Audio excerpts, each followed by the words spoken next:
Hello everyone, I am mister best English Guru from स्पोकनट। आज लेकर आया हूँ आपके लिए एक और कॉन्सेप्ट और आज का कॉन्सेप्ट है वोकैबुलरी। जी हाँ, एक बेहतरीन इंग्लिश बोलने के लिए वोकैबुलरी का होना नितांत आवश्यक है, अन्यथा हम कहीं ना कहीं कभी ना कभी किसी न किसी सेंटेंस में इंग्लिश बोलते वक्त अटक सकते हैं, असमर्थ रह सकते हैं। तो इंग्लिश बोलने के लिए एक बेहतरीन वोकैबुलरी का होना नितांत आवश्यक है। तो आज का कॉन्सेप्ट ही वोकैबुलरी के ऊपर है, वर्ड्स मीनिंग के ऊपर है। तो चलिए बिना समय को नष्ट किए हुए अपने मुद्दे की तरफ चलते हैं, अपने कॉन्सेप्ट की तरफ चलते हैं। कॉन्सेप्ट क्या है? वर्ड्स मीनिंग का। तो आइए जरा देखते हैं आज मैं आपके लिए कौन कौन से वर्ड्स मीनिंग लेकर आया हूँ और आज का पहला वर्ड मीनिंग क्या है। तो चलिए नज़र डालते हैं पहले वाले वर्ड मीनिंग पे। तो आज का जो पहला वर्ड है वो है क्रेव, और क्रेव का हिंदी मतलब होता है तरसना।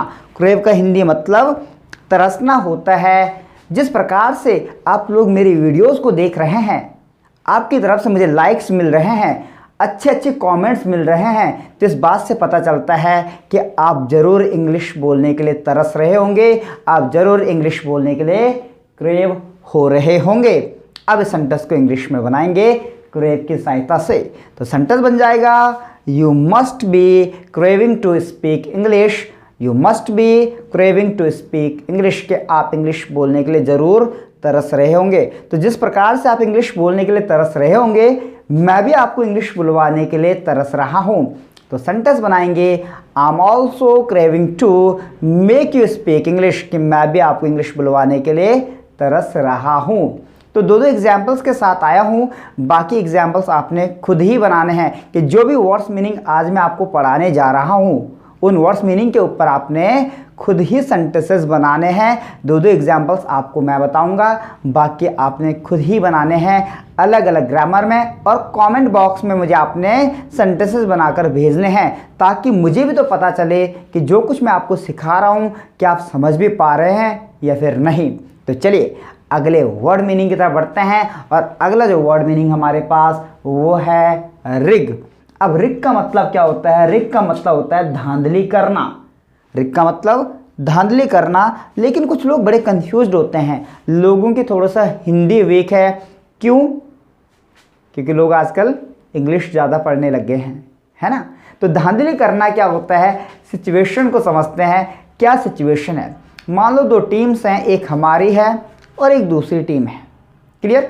और जो हमने रेफरी रखा है उस टीम में, हो क्या रहा है कि रेफरी क्या कर रहा है, अगर वो वाली टीम फॉल कर रही है तो रेफरी हमारी तरफ इशारा कर रहा है कि इनकी टीम की तरफ से फॉल हुआ है, मतलब कि हमारी टीम की तरफ से फॉल हुआ है। शायद उस वाली टीम ने उस रेफरी को कुछ खिलाया हुआ है, इसलिए रेफरी अपने अनुकूल रिजल्ट चाहता है, अपने स्वार्थ के लिए उनको जितवाना चाहता है ताकि उसका फ़ायदा हो सके। वो धांधली कर रहा है। समझ रहे मेरी बात को, कि भाई हम अच्छा खेल रहे हैं, उसके बावजूद भी पॉइंट्स उनको मिल रहे हैं। तो इस गेम में वो क्या कर रहा है? धांधली कर रहा है, और इस धांधली करने को इंग्लिश में रिग कहा जाता है। तो अगर कहना हो कि रेफरी धांधली कर रहा है, तो सेंटेंस बन जाएगा the referee is rigging. The referee is rigging. समझ रहे मेरी बात को। मैंने कहा उसकी तो आदत है धांधली करने की, तो सेंटेंस बन जाएगा he is in the habit of rigging. या फिर टेन टू की सहायता से भी बना सकते हैं कि उसकी तो फितरत है धांधली करने की। सेंटेंस बन जाएगा ही टेंड्स टू रिग, कि उसकी फितरत है धांधली करने की। इस प्रकार से आपने सेंटेंसेस को बनाना होता है। चलिए अगले वर्ड मीनिंग की तरफ बढ़ते हैं, और जो अगला वर्ड मीनिंग है हमारा वो है नैग। नैग का क्या मतलब होता है, जरा इसको जानेंगे। नैग का मतलब होता है, हिंदी दिख रही है आपको? नहीं दिख रही होगी, उस तरफ चले जाऊं? चले जाते हैं। तो नैग का जो हिंदी मतलब होता है, ये हमारे पास नैग। अब नैग का जो हिंदी मतलब होता है वो होता है किसी बात के लिए किसी के पीछे पड़ जाना, किसी के पीछे हाथ धोकर पड़ जाना। जैसे मेरे पेरेंट्स 5 सालों से मेरे पीछे मेरी शादी के लिए हाथ धोकर पड़े हुए हैं, मेरे पीछे पड़े हुए कि शादी कब करेगा, बुढ़ापा आ रहा है और बुढ़ापे में तुझे लड़की भी नहीं मिलेगी, तो मेरे पीछे वो 5 सालों से शादी के लिए पड़े हुए हैं। तो अगर सेंटेंस बनाना हो तो सेंटेंस बनेगा my parents have been nagging at me for 5 years। Present perfect continuous का सेंटेंस है। हालांकि मैंने अभी अपने वीडियोस में अभी प्रेजेंट परफेक्ट कॉन्टिन्यूस नहीं पढ़ाया है, बहुत ही जल्दी ये वाला कॉन्सेप्ट भी आपके लिए लेकर आऊँगा। तो सेंटेंस क्या बनेगा? My parents have been nagging at me for my marriage for 5 years। कि 5 सालों से मेरे पेरेंट्स मेरे पीछे मेरे शादी के लिए पड़े हुए हैं। मेरा दोस्त मुझसे पूछता है कि यार तो अपने भाई के सामने क्यों नहीं जाता?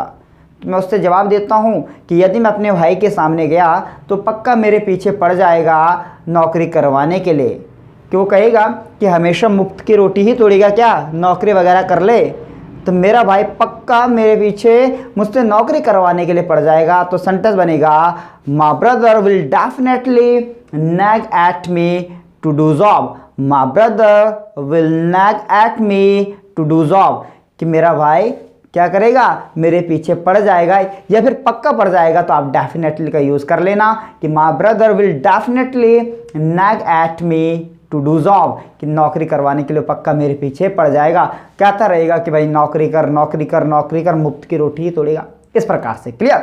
चलिए अगले वर्ड मीनिंग की तरफ चलते हैं। अगला वर्ड मीनिंग हमारे पास है गेट गूज़बम्स। गेट गूज़बम्स का मतलब होता है रोंगटे खड़े हो जाना। अब रोंगटे में देख लेना एक ही मात्रा है, नहीं है, वैसे शायद ऐसे ही लिखा जाता है, नहीं तो हो सकता है एक ही मात्रा भी हो। रोंगटे खड़े हो जाना वो आप देख लेना। तो गेट गूज़बम्स का मतलब होता है रोंगटे खड़े हो जाना। कई बार ठंड की वजह से रोंगटे खड़े हो जाते हैं, डरावनी चीज़ों को देखकर रोंगटे खड़े हो जाते हैं, होते हैं नहीं? मान लो आप भूत वाली कोई मूवी देख रहे हैं और अचानक से उसमें ऐसा सीन आता है कि हमारे रोंगटे खड़े हो जाते हैं, बिल्कुल हम डर से जाते हैं।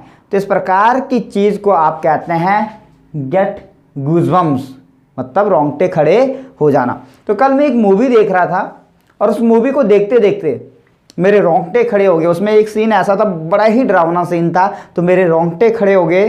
तो आप सेंटेंस बना सकते हैं कि yesterday I got goosebumps watching that movie. उस मूवी को देखते हुए मेरे कल रोंगटे खड़े हो गए। मैंने किस प्रकार की न्यूज़ को मत सुनाओ, इस प्रकार की न्यूज़ को मत सुनाओ, इस प्रकार की न्यूज़ को सुनकर मेरे रोंगटे खड़े हो जाते हैं। तो सेंटेंस बन जाएगा hearing this type of news I get goosebumps, कि इस प्रकार के न्यूज़ को सुनकर मेरे रोंगटे खड़े हो जाते हैं। इस प्रकार से आपने सेंटेंस को बनाना है। क्लियर? अगले वर्ड मीनिंग की तरफ चलते हैं। अगला वर्ड मीनिंग हमारे पास है डिकैम्प। डिकैम्प का मतलब क्या होता है आइए जरा जानते हैं। डिकैम्प का मतलब होता है रफू चक्कर हो जाना, चंपत हो जाना, भाग निकलना। एग्जाम्पल के लिए कि अगर बनाना हो, मैंने कहा वह जो लड़का है वह मेरे सारे पैसे लेकर रफू चक्कर हो गया है, चंपत हो गया है, न जाने कहाँ भाग गया है। तो वह मेरे सारे पैसे लेकर रफू चक्कर हो गया है।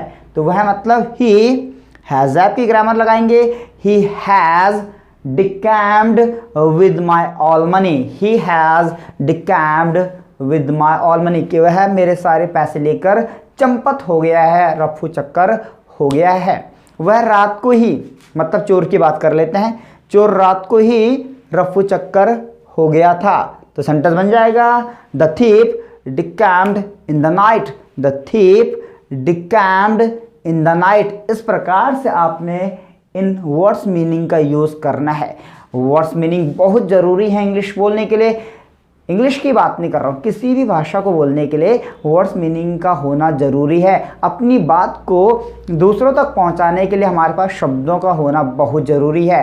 तो आपसे उम्मीद की जाती है कि जितने भी वर्ड्स मीनिंग मैंने आपको पढ़ाए हैं, आपने इनका यूज़ अलग अलग ग्रामर में करना है और कमेंट बॉक्स में आपने मुझे लिखकर भेजना है, ताकि मैं भी जानूं कि आपने कुछ सीखा है या फिर नहीं सीखा है। तो इसी प्रकार से मैं आपके लिए अलग अलग कॉन्सेप्ट लेकर आता रहूँगा, कभी वर्ड्स मीनिंग के ऊपर, कभी कंजंक्शन के ऊपर, कभी नरेशन के ऊपर, कभी किसी ग्रामर के ऊपर, अलग अलग प्रकार से आपके लिए अलग अलग टॉपिक लेकर आता रहूँगा। तब तक आप प्रैक्टिस करते रहिए। Just keep practicing at home and तब तक के लिए नमस्कार।